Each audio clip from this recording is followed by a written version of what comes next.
Olá, estudantes do Paraná, tudo bem com vocês? Novamente aqui eu, o Jefferson, Biologia, interpretando para Libras o nosso sorridente Natan, mais uma aula de cordados. Quem nós vamos falar agora? Peixes novamente, parte 2. Aí, pessoal do litoral do Paraná, conhece esse peixão aqui? Os meros, né? Meros do meu Brasil, um grande projeto para recuperar as populações de mero. Já vou mostrar uma técnica que foi aplicada aqui no Paraná e repetida no Brasil depois, hein? Antes de falar disso, por que os meros estão sumindo? Olha só, ONU alerta para sobreexploração da pesca. Quando que ela alertou? 2014, que já estava atrasada. Nós temos um problema mundial de sobreexploração da pesca. E não é você, meu colega pescador artesanal, de Matinhos, de Guaratuba, né, o pessoal lá na Barra do Saí, o pessoal de Superagui, não é você que está fazendo essa pesca em excesso. É a pesca industrial o nosso problema. Querem ter uma ideia do que é pesca industrial, pessoal? Os nossos pescadores artesanais do litoral, eles vão ter redes grandes ali, 400, 500 metros de rede. Muitas delas tecidas à própria mão. Gente, é um saber fenomenal ver eles tecendo redes. Você pensa, nossa, é uma rede grande. Tem barcos pesqueiros, que são navios pesqueiros, com redes de 70, 75 quilômetros. Ou seja, eles conseguem trancar o litoral do Paraná com uma rede. Imaginaram o tamanho da rede? Com mais de 150 metros de altura. Quanto que isso daí não pesca? São 2 navios para arrastar uma rede dessa, 2 navios, um de cada lado. Cercando cardumes? Não, cercando todo o litoral do estado, praticamente. E nem são barcos paranaenses a maior parte das vezes. Algumas vezes nem barcos brasileiros são. É um grande problema essa fiscalização, porque é muito complicado, é uma estrutura bem diferente fiscalizar no mar. E vamos ver o que é dito aqui, ó. Conferência discute formas de aliar o uso racional de recursos naturais e preservação marinha. Olha isso, gente. Olha quanto peixe sendo cercado. Isso nem é a imagem desses navios com essas redes super gigantes que eu estou comentando. Isso aqui é uma imagem regulamentada de uma empresa de pesca.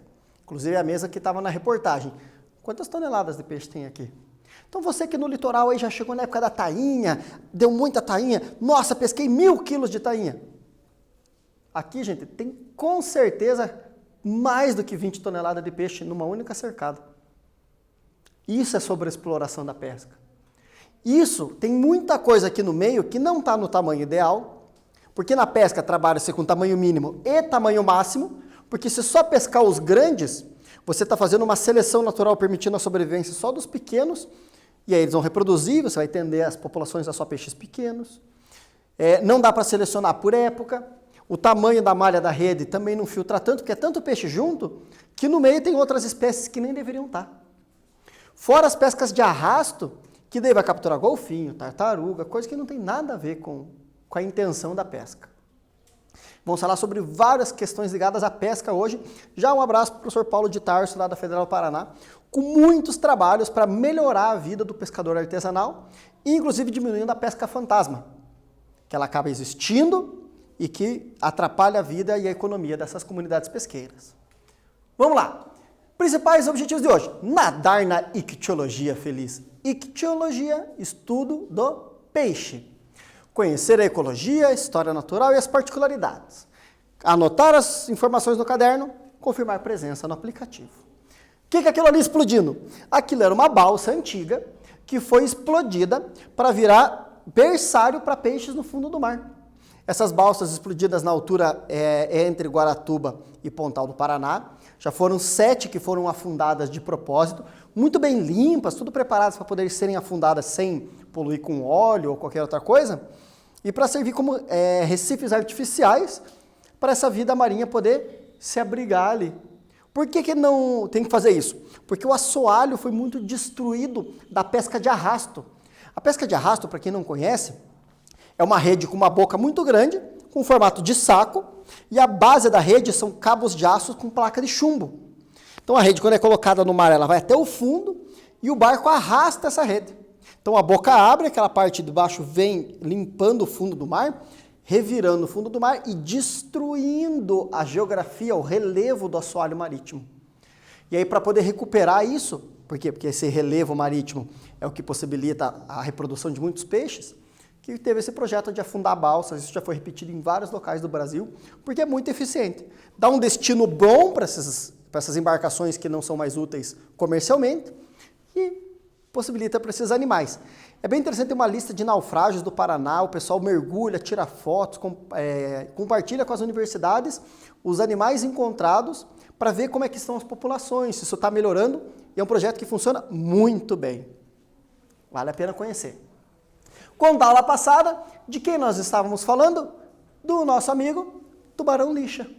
Muito comum no litoral do Paraná, né? O Paraná tem tubarões? Tem, como o tubarão-lixa. Bem grande, né? 300 quilos. Aparece nas nossas praias, porque aqui a gente não cometeu aquilo que foi feito lá em Pernambuco. Então a gente não tem o problema deles aparecerem nas praias. Ficam distantes. Continuando. Detalhando o corpo do peixe ósseo, uma diferença bem nítida do peixe ósseo para o cartilaginoso. Essa tampa que eles têm aqui, que tampa as fendas da faringe. O peixe cartilaginoso, as fendas bem aparentes. O peixe ósseo tem o opérculo, uma tampa óssea que ele movimenta.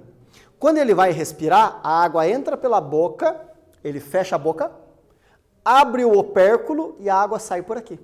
Quando a água entra pela boca e sai pela fenda, faz troca gasosa na brânquia, também chamada de guelra. Quando ele abre a boca e não abre o opérculo, tudo que vem pela boca vai parar no intestino. Então ele faz assim, e daí respira. A água sai por aqui. Você que tem um peixinho de aquário, repare como o peixinho está o tempo todo movimentando a boca. A água entra pela boca e sai pelos opérculos, ele está respirando. Quando ele está em natação, ele simplesmente abre a boca e o opérculo, e a água fica fluindo o tempo todo. É como se nós não precisássemos fazer com que o ar saísse pelo nariz. O ar entrasse pelo nariz e saísse por aqui. Quando a gente corresse, o ar passaria e nós faríamos troca gasosa. Entendem a ideia? O esqueleto ósseo é muito denso, o que prejudica a flutuação. Para compensar isso, tem a bexiga natatória. Uma bolsa que eles enchem de ar. Esse ar geralmente é gás carbônico, não é ar respirado, não é gás oxigênio. Esse gás carbônico geralmente vem da circulação. Então eles têm uma glândula que tira o gás carbônico da circulação e joga nessa bolsa para poder subir na água ou afundar. O que acontece é que quando eles querem afundar, alguns peixes devolvem o gás carbônico para o sangue e outros jogam o gás carbônico para o intestino e soltam na forma de bolinhas, que como se fosse pum, para daí regular a altura na coluna d'água. O formato das nadadeiras e das escamas também é bem diferente nos peixes ósseos. Além da mandíbula, com articulação até na arcada dentária. Então, são muito mais articulares do que os peixes cartilaginosos. Perguntinha para vocês. Os peixes vivem em ambientes aquáticos e, para sobreviver nesse ambiente, contam com uma variada quantidade de adaptações. Uma dessas adaptações é a bexiga natatória, que possui como função... Responde aí, eu já volto.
Moçada, simples, serve para controlar a profundidade que o peixe se encontra.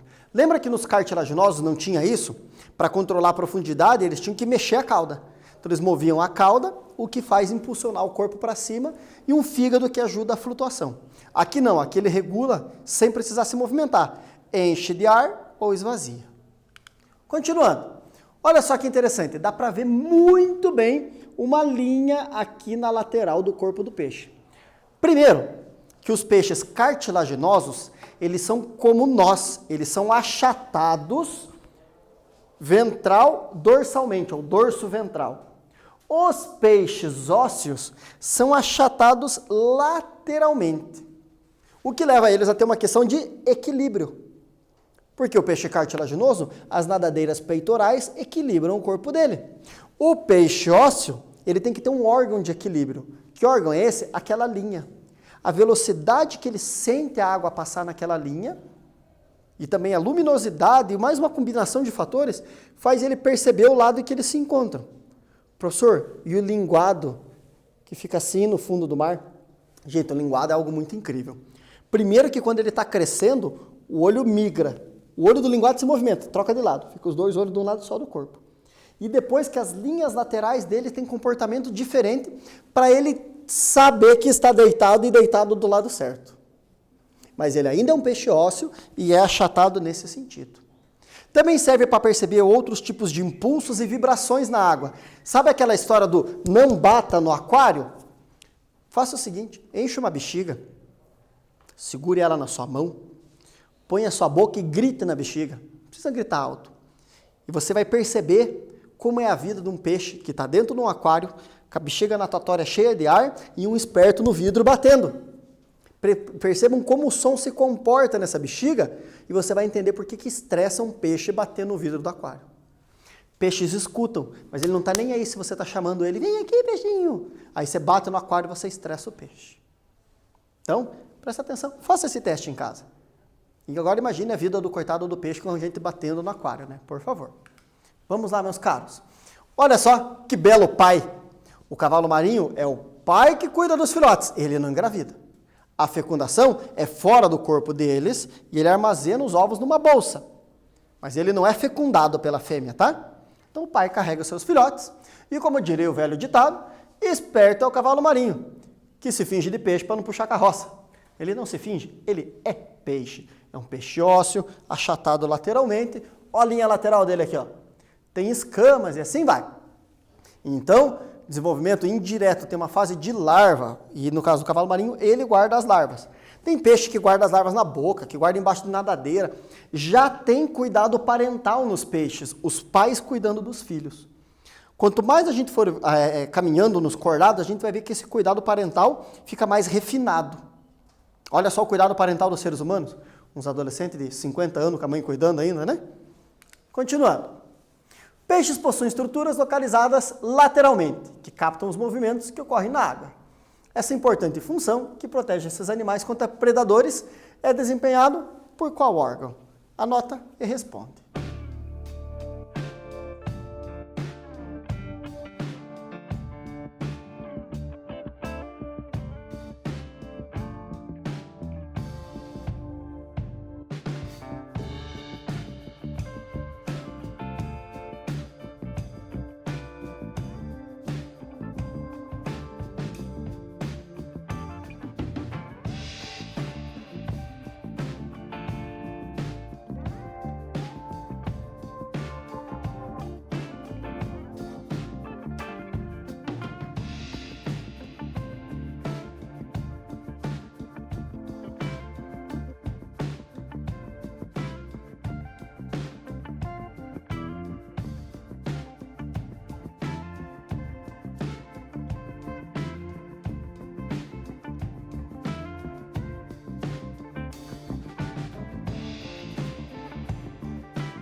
Gente, que órgão é esse? Aquela linha na lateral do corpo, linha lateral. Seguindo em frente. Olha que lindo. Olha que cara de feliz, cara de contente. A sua mãe, quando você chega com o boletim, diz: mãe, tirei 60 em tudo. Aham, tá bom. Peixe morcego é o nome desse ser. Parece que passou batom e não fez a barba, né? São peixes dipnóicos. O que é isso? Grupos de peixes que têm pulmões, que eles vão até a superfície, captam ar e mergulham. É uma variação que aconteceu na natureza, não é uma regra. Tem peixes brasileiros que são assim. Geralmente são peixes onde a água tem dificuldade de oxigenação. Não são peixes tentando ir para a terra, tá bom? Errado pensar assim. São peixes que ficam em lagoas, que têm pouca agitação, poucas ferramentas que fazem o oxigênio se misturar à água. E aí, evolutivamente, eles acabaram passando por essa transformação. E, é claro, o ancestral dos vertebrados terrestres é um peixe dipnóico, né? A partir deles que se originou os animais que vieram para a Terra, com nadadeiras se adaptando a membros e assim vai. Mas nós falaremos isso na próxima aula. Continuando o caminho, olha só que bonito. Imagine o quanto não é traficado. Gente, tem um problema muito grave isso também. Sabe aquele filme legal do peixinho palhaço, lá aquele peixe laranjadinho com branco? Cada vez que sai um filme novo daquele, o número de furtos na natureza daquele peixe, porque pessoas querem ter ele em aquário, é gigantesco. Infelizmente, as pessoas ainda têm aquela ideia de, eu quero ter um desse. Para quê, gente? Ele tem que estar no ambiente dele, não tem que estar na tua casa. Aí eu vou cuidar tão bem. A melhor maneira de você cuidar é preservar o ambiente dele e ele no ambiente dele. Aí você vai estar cuidando bem. Não é pôr no aquário e pôr na tua casa. Isso não é cuidar bem. Tá? Pensa nisso. Continuando. A reprodução dos peixes varia de um grupo para outro. Em alguns é possível observar o surgimento de larvas, desenvolvimento indireto. Em outros não, desenvolvimento direto. Assinale as alternativas a seguir e marque o nome dado à forma que sucede à fase larval dos peixes. Passou a larva, um mini peixinho, como é que chamamos? Responde aí, eu já retorno.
O pessoal do oeste do Paraná, Toledo, as cidades em volta lá, Boa Vista da Aparecida, Capanema, tem muita criação de peixes, né? O pessoal agora está criando peixes para ser vendido no mercado, principalmente a tilápia. Quando o cara vai formar o seu tanque, o que ele põe no tanque? Os filhotinhos de peixe que ele põe. Como é o nome? Isso, eles põem alevinos, que não é a larva do peixe, sim a próxima etapa logo após a larva. É um jovenzinho que vai se tornar o adulto, certo? Seguindo em frente à nossa aula, olha aí, ó, que eu falei para vocês da pesca. Isso é pesca fantasma. Petrechos de pesca que se desprendem da malha principal ou que prendem em rochas ou porque o próprio proprietário daquilo não levou de volta e jogou no mar, isso continua a pescar. É o que nós chamamos de pesca fantasma. E nos Estados Unidos, eles perceberam que vale mais a pena eles investirem em retirar isso daí do mar, Por quê? O cálculo deles lá foi o seguinte, nas águas deles, cada dólar que eles investiam em retirar os petrechos para que não faça pesca fantasma, dava quase 3 dólares em retorno na pesca. Ou seja, o quanto isso aqui pesca, ele diminui o que o pescador consegue levar para casa depois na pesca efetiva. Então, triplica o valor. Tá, eu invisto $1.000 em retirar isso daí do oceano. Aumenta a arrecadação em $3.000 dos pescadores. E mais impostos e tudo mais. Então, vale a pena retirar isso. O pessoal tem que cuidar muito para não gerar isso também, que é a melhor economia de todos. Porém, vale a pena o governo investir em ir ao mar, buscar isso daí e remover do mar, porque aumenta os estoques de peixe. Talvez o nosso cálculo aqui seja um pouco diferente, mas que com certeza ainda vai ser lucrativo investir nisso, retirar esses petrechos dessa pesca aí fantasma. Sobre explotação, que é pescar além do que deve, época que não deve, malha da rede para pegar tamanhos que não se deve pegar.